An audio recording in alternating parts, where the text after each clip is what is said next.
اب ہم آپ کے سامنے درس قرآن پیش کرتے ہیں۔ اب آپ کے سامنے تشریف لا رہے ہیں مولانا عبد الملک مظاہری صاحب دامت برکاتہم۔ اعوذ باللہ من الشیطان الرجیم، بسم اللہ الرحمن الرحیم۔ یا ایہا الذین آمنوا انفقوا مما رزقناکم من قبل ان یأتی یوم لا بیع فیہ ولا خلة ولا شفاعة والکافرون هم الظالمون۔ اللہ لا الہ الا هو الحی القیوم لا تأخذه سنة ولا نوم له ما في السماوات وما في الأرض من ذا الذي يشفع عنده إلا بإذنه يعلم ما بين أيديهم وما خلفهم ولا يحيطون بشيء من علمه إلا بما شاء وسع كرسيه السماوات والأرض ولا يؤوده حفظهما وهو العلی العظیم۔ صدق اللہ العظیم۔ سورہ بقرہ کا یہاں سے 35واں رکوع شروع ہو رہا ہے اور آیت نمبر 234 کی تفسیر ہونے والی ہے۔ اس سے پہلے آیت نمبر 233 کی تفسیر گزری ہے، جس میں اللہ رب العزت کی مشیت اور تقدیر کی کیا حقیقت ہے اور تقدیر پر ایمان لانا کس حد تک ضروری ہے اور تقدیر کی حقیقت تک پہنچنا انسان کے بس میں نہیں ہے مگر اس پر ایمان لانے کا مطالبہ ہے۔ یہ بات گزشتہ ہمارے سامنے آئی تھی۔ اب یہاں سے اللہ تعالیٰ کے راستے میں اپنے مال اور اپنی چیزوں کو خرچ کرنے کی ترغیب دی جا رہی ہے۔ فرمایا اے ایمان والو، تم خرچ کرو ان چیزوں میں سے جو ہم نے تم کو دیا ہے، اس سے پہلے کہ تمہارے پاس ایسا دن آ جائے کہ جس دن میں نہ تو خرید و فروخت کی کوئی گنجائش ہے اور نہ کوئی دوستی وہاں چلے گی اور نہ کسی قسم کی کوئی سفارش چلے گی، اور جو نافرمان ہیں وہی اللہ تعالیٰ کے حق میں ظالم کہلاتے ہیں۔ یہ آیت نمبر 234 ہے، جس میں حق تعالیٰ 234 نمبر آیت، جس میں حق تعالیٰ شانہ کی طرف سے ایمان والوں کو خرچ کرنے کی اور اس دن سے پہلے خرچ کرنے کی ترغیب دی جا رہی ہے جس دن میں آدمی کو کسی قسم کا کوئی فائدہ ہونے والا نہیں ہے۔ وہ تمام فوائد جو دنیا میں فائدے حاصل کر سکتے ہیں لوگ خرید و فروخت کی شکل میں، کہ اگر کوئی انصاف کرنے والا ہے تو انصاف کرنے والے کو خرید لیا، اور کوئی ہمارے اوپر کیس ڈالنے والا ہے تو اس کو خرید لیا، یا دوستی کی بنیاد پر کام چلانے کی کوشش کی گئی، یا ریکمنڈ اور سفارش کی بنیاد پر کوئی کام کیا جا سکتا ہے۔ ان تینوں چیزوں کا انکار اس دن کے بارے میں کیا جا رہا، اور جو اس کے معاملے میں ناشکرے ہیں وہ اللہ کی نظر میں ظالم ہیں، یہ بات کہی جا رہی ہے۔ اس آیت میں اس آیت سے پہلے جو تفسیر ہمارے سامنے آ چکی ہے کہ جہاد کی تائید اور تقویت کے لیے حضرت طالوت کا قصہ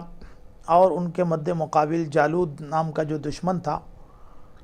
ان کا قصہ ذکر کیا گیا، جس میں مومنین کو جہاد کی ترغیب دی گئی، اور جہاد کے لیے ہتھیار، آلات اور سامان جنگ چاہیے تھے۔ تو یہ سامان جنگ بغیر مال کے تو ہو نہیں سکتے، تو اس کے لیے مال کی ضرورت بھی ہوتی ہے۔ اس لیے اب اللہ کی راہ میں مال خرچ کرنے کی ترغیب دی جا رہی ہے، اور مومنین کو مخاطب کر کے یہ کہا گیا کہ اے ایمان والو، نیکی کے کمانے اور اللہ تعالیٰ کے راہ میں خرچ کرنے کے مواقع اس دنیا میں ہی ممکن ہیں۔ دنیا میں کی ہوئی نیکی اور خیرات اور صدقات ہی آخرت میں کام آئیں گے، ورنہ آخرت میں نہ تو تجارتی کاروبار ہوگا کہ کچھ مال اور فدیہ دے کر برائی کی سزا سے آدمی اپنے آپ کو بچا سکے۔ اس روز اگر ایک گناہ کے بدلے میں انسان تمام روئے زمین کے خزانوں کو بھی دینا چاہے تو پھر بھی قابل قبول نہیں ہو سکتا، اور نہ وہاں کسی کی دوستی کام آ سکتی ہے اور نہ کسی کی سفارش کام آ سکتی ہے۔ قیامت کے دن یہ تین باتیں سب ختم ہو جائیں گی۔ علامہ بیضاوی رحمۃ اللہ نے لکھا ہے کہ آگے یہاں والکافرون هم الظالمون جو فرمایا گیا کہ کافروں سے مراد یہاں زکوٰۃ نہ دینے والے اور اپنے مال کو خرچ نہ کرنے والے، کیونکہ زکوٰۃ کی چھوڑنے کی برائی اس حد تک ہے کہ اگر کوئی زکوٰۃ کا انکار کر دے تو وہ کافروں میں شمار ہوگا۔ اسی لیے والکافرون سے مراد یہاں کافروں وہ کافر جو کہ زکوٰۃ کا انکار کریں اور دینے سے انکار کریں تو اللہ کی نظر میں وہ کافر ہیں۔ الغرض یہاں آیت میں مسلمانوں کو زندگی میں نیک کاموں کے سلسلے میں اپنے مالوں کو خرچ کرنے کی ترغیب دی گئی، اور پھر یہ بھی فرمایا کہ دیکھو دنیا دارالعمل ہے اور آخرت دارالجزا ہے۔ دارالعمل میں جو دو کام کریں گے وہی اس کا بدلہ دارالجزا میں ملے گا۔ پھر آیت سے مطلق دوستی اور سفارش یعنی شفاعت کا نہ ہونا لازم نہیں آتا، بلکہ یہاں جس دوستی اور سفارش کی نفی کی جا رہی ہے وہ کفار اور مشرکین کے لیے خاص ہے، کیونکہ اہل ایمان کی اہل اللہ اور متقین سے دوستی آخرت میں قائم رہے گی، اور نہ صرف قائم رہے گی بلکہ اس کی سفارش کا تذکرہ احادیث میں نبی کریم صلی اللہ علیہ وسلم نے فرمایا ہے۔ اس لیے یہاں وہ سفارش ان لوگوں کے حق میں ہے جو منکر ہیں، کافر ہیں اور آخرت کے منکر ہیں، زکوٰۃ کے منکر ہیں، ایسے تمام لوگوں کے حق میں یہ بات بولی جا رہی۔ اس کے بعد جو آیت شریفہ آگے آ رہی ہے جس کو آیت الکرسی کے نام سے نام دیا جاتا ہے، اللہ لا الہ الا هو الحی القیوم، یہ آیت نمبر 255 ہے، جس کی تشریح یہ ہونے والی ہے اللہ لا الہ الا هو الحی القیوم۔ ترجمہ اس کا یہ ہے کہ اللہ تعالیٰ کے سوا کوئی عبادت کے لائق نہیں، وہی زبردست زندے اور سنبھالنے والے ہیں۔ وہ اللہ ایسے ہیں نہ تو ان کو اونگ آ سکتی ہے اور نہ نیند، انہی کے لیے ہیں تمام آسمانوں اور زمین کی ملکیتیں۔ کون ایسا ہے جو اللہ تعالیٰ کے پاس سفارش کر سکے بغیر اللہ رب العزت کی اجازت کے؟ وہ خوب جانتے ہیں جو کچھ کے آسمان اور زمین کے درمیان ہے، یعنی تمام حاضر اور غائب چیزوں کو اچھی طرح سے جانتے ہیں۔ وَلَا يُحِيطُونَ بِشَيْءٍ مِّنْ عِلْمِهِ إِلَّا بِمَا شَاءَ، اور موجودات اس کے معلومات میں سے کسی چیز کو اپنے علمی احاطے میں نہیں لا سکتے مگر جس قدر اللہ تعالیٰ ہی چاہیں۔ اس کی کرسی نے سب آسمانوں اور زمین کو اپنے اندر لے رکھا ہے، اور اللہ تعالیٰ کو ان دونوں کی حفاظت کوئی گرہ نہیں گزرتی ہے، اور وہ بہت عالی شان اور عظیم الشان ہے۔ یہ آیت الکرسی کے نام سے پہچانی جاتی ہے، اور آیت الکرسی کی فضیلت کے بارے میں بہت سے مفسرین نے جو وضاحت کی ہے احادیث کی روشنی میں، کہ جس کو حدیث میں اعظم آیت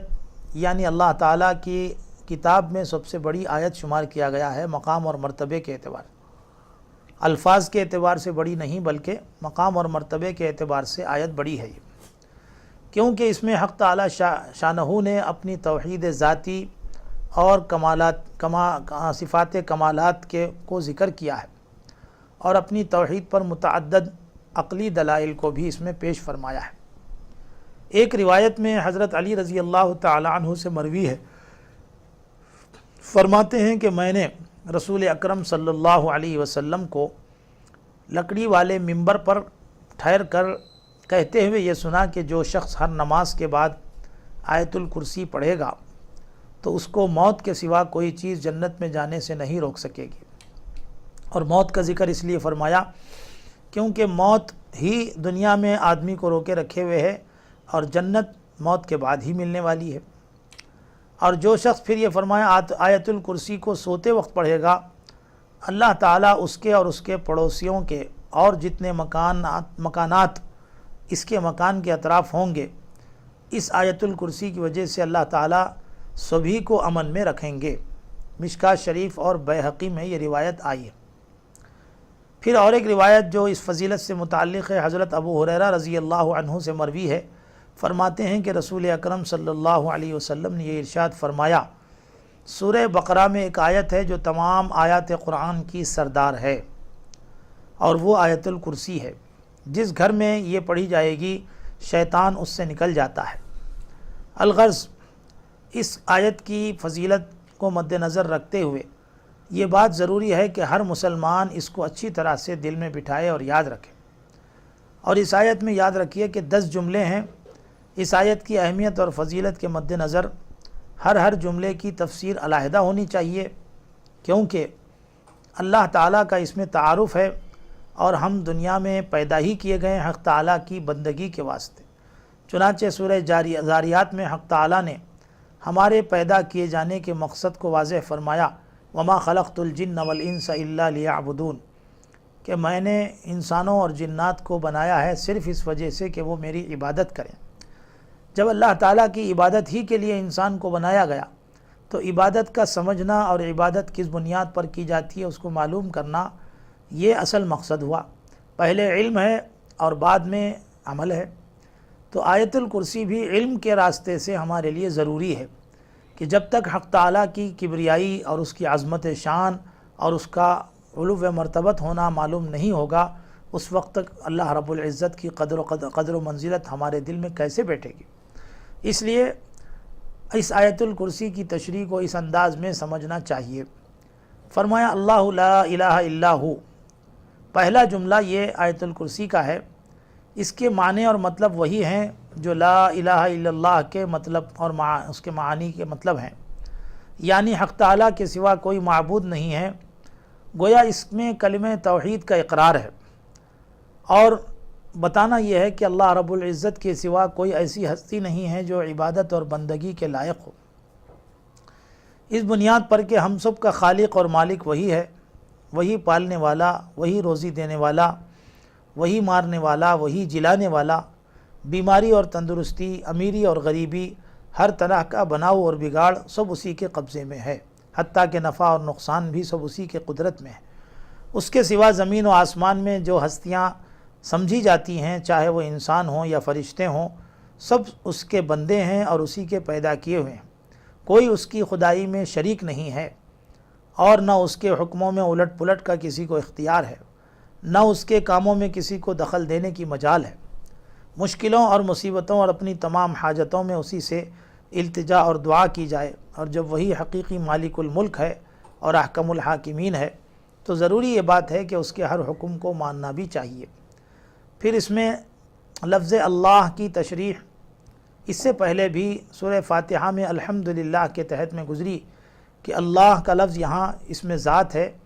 جس کی تشریح میں مفسرین نے لکھا اللہ علم لذات الواجب الوجود المستجمع لجمیع صفات الکمال، یعنی اللہ رب العزت ایک ایسی ذات کا نام ہے کہ جس کا دنیا میں ہونا واجب ہے اور وجود واجب ہے، اور وہ تمام کمال کی صفتوں کو اپنے اندر جمع کرنے والی ذات ہے۔ پھر آگے کا لفظ الہ میں الہ کی شکل میں ذکر کیا گیا۔ الہ کی تشریح جیسا اس سے پہلے ہمارے سامنے آئی ہے، اللہ لا الہ و الہکم الہ واحد کے تحت میں سورہ بقرہ کی آیت ہے و الہکم الہ واحد لا الہ الا هو الرحمن الرحیم، کہ الہ ایسی ذات کو کہتے ہیں جس کے اندر مختلف صفات ہوں، جس کی تشریح انشاءاللہ بعد میں ہمارے سامنے پھر آئے گی۔